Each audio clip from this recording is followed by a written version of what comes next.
Halo cucu-cucuku yang dikasihi Tuhan Yesus. Apakah kalian punya barang berharga? Berham punya handphone baru.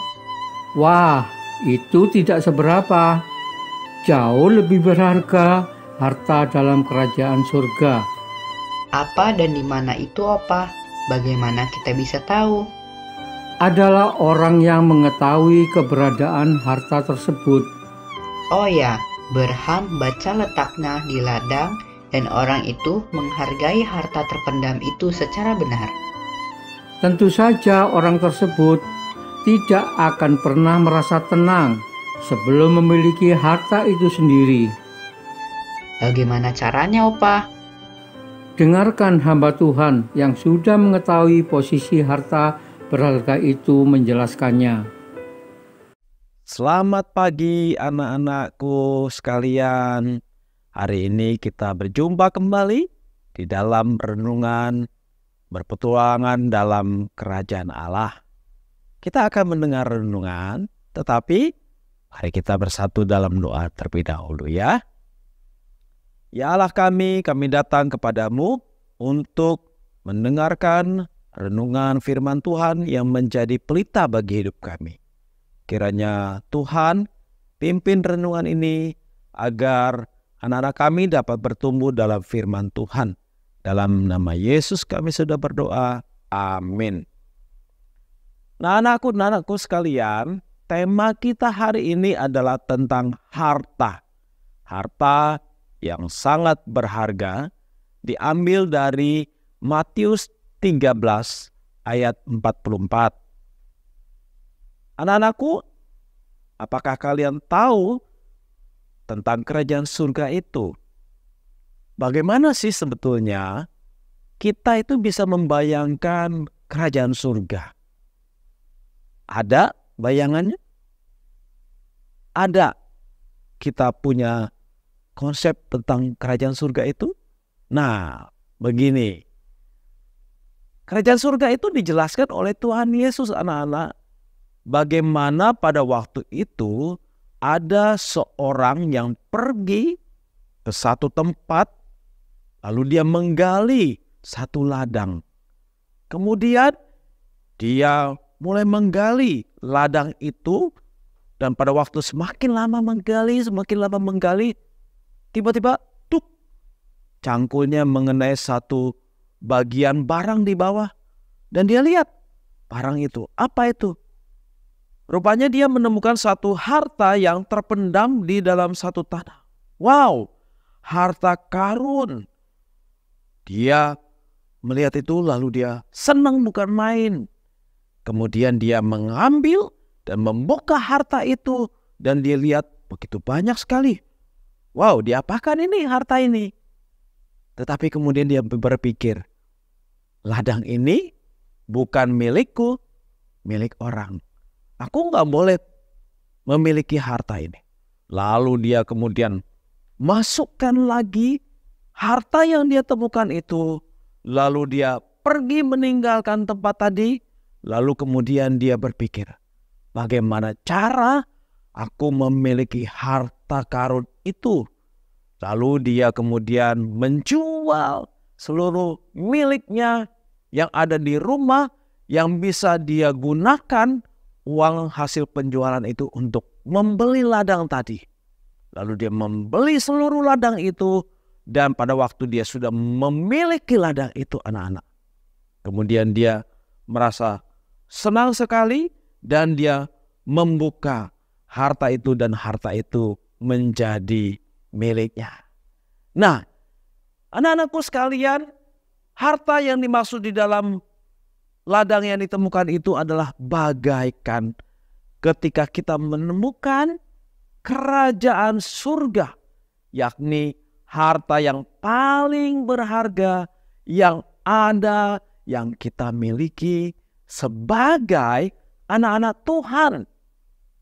Kerajaan surga itu adalah harta yang lebih berharga daripada semua harta-harta yang ada di dalam dunia ini, anak-anak. Sehingga oleh karena ketika kita menemukan itu, kita rela untuk kehilangan harta-harta yang lain. Kerajaan surga itu kita dapatkan pada saat kita mempersilahkan Tuhan sebagai Tuhan kita yang mengatur, yang memerintah di dalam hati kita. Itulah harta yang paling berharga. Waktu kita menerima Tuhan Yesus sebagai juru selamat pribadi kita, anak-anak.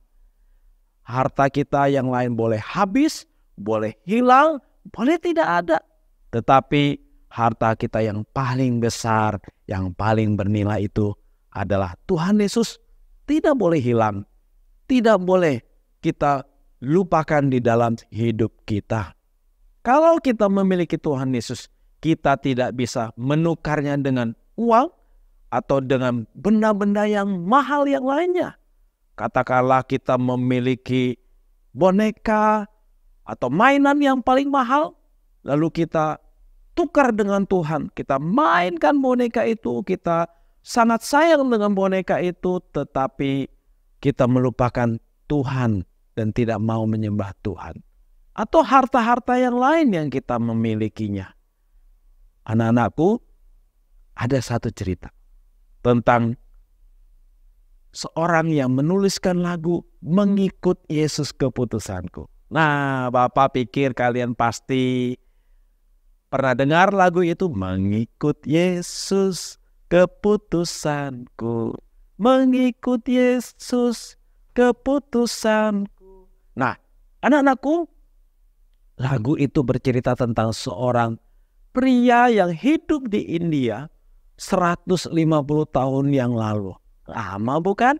Ya, sudah lama sekali. Pria tersebut adalah orang yang baru percaya kepada Tuhan. Nah, masyarakatnya waktu itu belum ada yang percaya kepada Tuhan Yesus.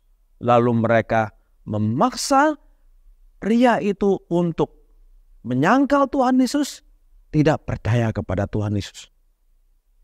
Mereka mengancam, hei kamu, kalau kamu mau menyangkal dan tidak mau percaya Tuhan Yesus, kamu akan selamat. Tetapi kalau kamu masih tetap percaya kepada Tuhan Yesus, maka anak-anakmu akan kami bunuh. Maka mereka mau membunuh anaknya, tapi dia tetap percaya kepada Tuhan Yesus. Lalu kemudian istrinya, orang-orang itu mengancam, sekarang istrimu yang akan kami bunuh. Lalu mereka kemudian membunuh istrinya, tetapi dia tetap percaya kepada Tuhan Yesus. Maka lagu-lagunya kalau kita lihat anak-anak, isi lagunya itu menceritakan bagaimana dia tidak mau untuk menyangkali Tuhan Yesus. Dia tidak gentar terhadap apapun juga. Itulah harta yang paling besar yang dimilikinya, yang kita miliki. Kiranya kalian boleh tetap percaya kepada Tuhan Yesus apapun yang terjadi dalam hidup kalian. Mari kita bersatu ke dalam doa sekali lagi. Terima kasih ya Tuhan Yesus untuk Engkau sebagai harta kami yang paling berharga. Engkau sudah menyelamatkan kami dari dosa-dosa kami. Pimpinlah hidup kami untuk terus setia kepadamu sampai kami dewasa nanti. Inilah doa kami Tuhan, di dalam nama Tuhan Yesus kami sudah berdoa. Amin.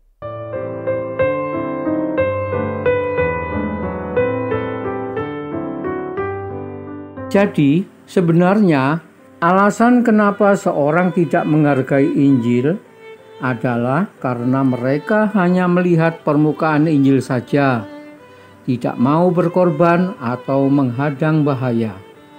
Mungkin karena dia tidak mengetahui bahwa di dalam Injil itu tersimpan harta karun yang sangat berharga. Tepat sekali, hanya kerajaan surga yang membuat hidup kita bernilai. Dan perlu diingat bahwa semua milik kita pasti akan disucikan oleh anugerah Allah.